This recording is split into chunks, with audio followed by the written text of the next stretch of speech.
আমি এবার রোস্ট রান্না হচ্ছে স্টার্ট করলাম। আপনাদের আমি সুন্দরভাবে দেখাবো রোস্ট রান্না। দেখেন এখানে কি দিছি, 4-5 টুকরো দারুচিনি, আর 6টা দিছি এলাচ, আর 4-5 টুকরো তেজপাতা দিছি। এটা হচ্ছে মাস্ট দিতেই হবে। এটা যদি আপনি না দেন তাহলে আমরা আর এগুলো বাটা দেওয়া যাবে না রোস্টের ভিতরে। আর আমি যে মশলা মূলত করছি সেটা আপনাদের অবশ্যই দেখাইছি, আর একবার দেখাই যে এখানে আছে জিরে, আদা, রসুন, পেঁয়াজ অল্প একটু, আর কিশমিশ বাটা। তো আমি এবার মশলাটা এখানে এর সাথে মশলাটা অ্যাড করে দেবো। দেখেন আমি মশলা দিয়ে দিলাম। আমি মশলাটা অ্যাড করে দিলাম। এখানে আমি যা যা দেবো সেটা আপনাদের একটু একটু করে দেখা দেবো যে আমি কীভাবে রান্না করতেছি। আজকে আমি একদম পুরোটা দেখাবো, একটু খালি রান্না হবে।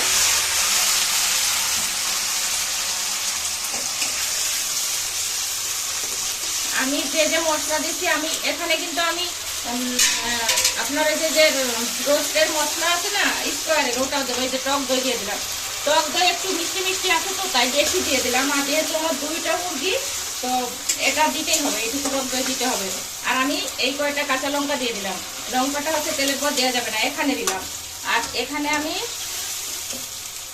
স্কোয়ারের রাঁধুনি গুঁড়ো মশলা যেটা রোস্টের কিছুটা দিলাম, আর একটু আমি পরে দেবো যখন আমি মাংস ভেজে রাখছি। এই যে আমার ভাজা মাংসটা দেখেন আমি রেখে দিচ্ছি, এই ভাজা মাংসটা যখন আমি এর ভিতর দেবো তখন আমি এর উপর দিয়ে হচ্ছে কিছুটা মশলা দিয়ে দেবো। আর আমি যে পেঁয়াজ বেরেস্তা করে রাখছি, এই যে পেঁয়াজ বেরেস্তা, এই পেঁয়াজ বেরেস্তা একটু চিনি দিয়ে চটকায় গুঁড়ো করে ফেলবো। আমার রোস্ট রান্নার মূলত মানে ভালো হবে কিসে, পেঁয়াজ বেরেস্তা যখন উপর দিয়ে দিয়ে চাপা দিয়ে কিছু সময় রান্না করবো আসছে, তারপর আমি এপিট ওপিট করে দেবো, মিশিয়ে দেবো সুন্দর করে। আর আমি এই রান্নার ভিতরে 1 টিস্পুন চিনি ব্যবহার করব, যেহেতু আমি টক দই, তারপরে আমার একটু লেবুর রস, 2টো আছে এখানে লেবুর রস। এই লেবুর রসটা আমি রোস্টের ভিতরে দেবো। কেন দেবো, টক দই তো মিষ্টি না, মিষ্টি হয় নাই। আর পরিমাণ মতো হচ্ছে লবণ দিয়ে দিতে হবে। আমি যখন আমি রোস্টটাকে হালকা ভেজে নিছি তখন আমি কিছুটা লবণ দিয়েছি, তো পরিমাণ মতো এখন লবণ দিয়ে দিলাম। আর আমার মূল উপকরণ হবে হচ্ছে আলু বোখরা। এই দেখেন 10-12টা আছে, আমি নামানোর আগে এটা দিয়ে দেবো। এই দেখেন আমার মশলা কি সুন্দর করে কালার এসে গেছে। তো এইভাবে কালার যখন এসে গেছে দেখতে পাবেন যে আমি এখানে ভাজা রাখছি, এর ভিতরে একটু তেল আছে কিন্তু আমি আস্তে আস্তে করে দিলাম। আর আপনারা যখন রোস্ট রান্না করবেন তখন জালটা একটু ফুল স্পিডে দিতে হবে প্রথমত। ভাজছি, আর আমি যেহেতু এখানে লেবুর রস অ্যাড করব, তো এটা সেদ্ধ হতে সময় লাগে না, অল্প সময়ের মধ্যে সিদ্ধ হয়ে যাবে। আপনারা একটু দেখতে থাকেন যে আমি কিভাবে জাস্ট করি। এই যে লেবুর রসটা চতুর্দিকে ছিটিয়ে দিলাম। এইবার আমি এটাকে ভালো করে মিশিয়ে নেব। 5 থেকে 7 মিনিট আমি কষাবো, হালকা হালকা করে কষিয়ে নিয়ে পরবর্তীতে আমি একটু ফুটানো জল দিয়ে দেবো এর মধ্যে। আর ফুটানো জল দেওয়ার পরে আমি হচ্ছে রোস্টের যে মশলা কিনে আনছি প্যাকেটের মশলা, এই মশলাটা রোস্টের উপর দিয়ে ছিটিয়ে দেবো। ছিটিয়ে দেওয়ার পর যখন দেখবো আমার রোস্টটা রান্না প্রায় একটু মানে হয়ে আসছে, তখন আমি চাপা দিয়ে 2-3 মিনিট দমে রান্না করব, আমার রোস্ট রান্না কমপ্লিট হয়ে যাবে। তো আপনারা নিশ্চয়ই বুঝতে পারছেন যে আজকে দেখেন আমার রোস্টের কালার কেমন হয়েছে। আর আমি এই যে এই কৌটার 2 থেকে 3 চামচ ঘি দিয়ে দেবো। নামানোর সময় দেবো ঘিটা। ঘি হচ্ছে এখন দেওয়া যাবে না, ঘি নামানোর সময় না দিলে ফ্লেভার নষ্ট হয়ে যাবে, ঘিয়ের সেন্ট থাকবে না। তো রোস্ট যেহেতু রান্না করবো, যদি ঘরে ঘি রান্না হয় তাহলে সেটা কেমন কথা হলো। তো দেখেন যে আমি কি সুন্দর করে এটাকে বানাচ্ছি। আমি যা রান্না করি সবই মোটামুটি সুন্দর হয়, চেষ্টা করি আর কি, সবাই বলে ভালো হয়।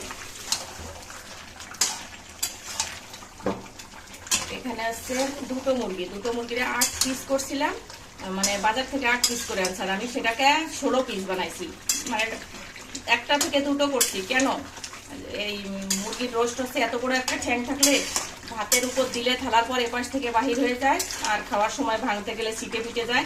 আমি একদিন একটা অনুষ্ঠানে গেছিলাম, বিয়ের অনুষ্ঠানে, দেখি একটা ছেলে বলে আমি রোস্ট নেবো না, আমার পুলাও ছিটে চলে যায় টেবিলের মধ্যে, আমি খাই না। এই জন্য কি মশলা রাঁধুনি না, নাম। আমি হচ্ছে যে বাটা মশলা দিছি অনেকে আছে প্যাকেট সহ মশলা দিয়ে রোস্ট রান্না করে, ভালো হয় না সেটা। তবে আপনি তাড়াহুড়ার জন্য যদি মশলা না করতে পারেন, করে ফেলতে পারেন, জাস্ট খাওয়া যায় আর কি। আর আমারটা হবে স্পেশাল, আমি যেহেতু নিজে হাতে বাটা রান্না করি, বাইটে রান্না করি। আর এই যে দেখেন আমি আগে একটু দিছি আর এখন এইটুকু দিলাম, আর আমি দেবো না, এটা দিয়ে কমপ্লিট। এটা হচ্ছে এপিট ওপিট করে মিশিয়ে কিছু সময় চাপা দিয়ে রাখবো।